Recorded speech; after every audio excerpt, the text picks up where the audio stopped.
Wani har yanzu masu siyan kajin nan ba za su zo ba na so a ce yan gidan nan sun dawo ba a siyar da kajin nan ba biki zan je gwara in siyar tun da haƙƙi na gaskiya dai sai kiransa nake fatin ɗazu bari in leƙa mana dan duba ga sunan shiru ka su gane ba namu bane ba yawa ku shigo da kajin nan shigo nan ne nan ne mai siyan kajin ne haka na ganka kai ma duk kiya jiya yau ba cin yau bare na gobe a to amma da in jiya yau ne kamar na gobe amma kin san siya zan ko ai gwara ni ga tattabaru ne aure ne nawa za ka siya za a baki 1000 aure ne fa guda uku ne mata da miji har da ɗansu guda ɗaya ga kuma kaza ga kara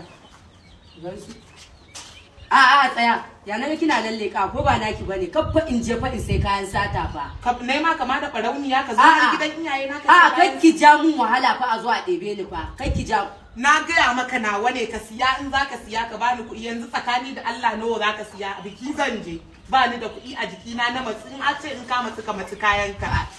gaskiya bani ina tunanin na fasa ina tunanin siyan kajin nan ke na ji tafiya in ya siya ya sa a aljihu sauri kai sauri nawa zaka siya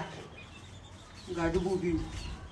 a ina laifi kawo 500 din sai ka dau iya auren ka ban mun kajin a sai in hada da kaji in dai zan siya ki sauri kin san sai dai ya sa aljihu ba gurin sawa tunda nace maka nawa ne dan uwana ne naki ne talatan kawo ne kai hadan je ka bari in kawo ma leda je ka za a sako ma a leda a fito da su fa zan kawo ma ba matsala ki sauri mu shirya mu tafi ki sauri kan yamma tai yawa rufe ma dinan ne ba sai ai mai rayuwa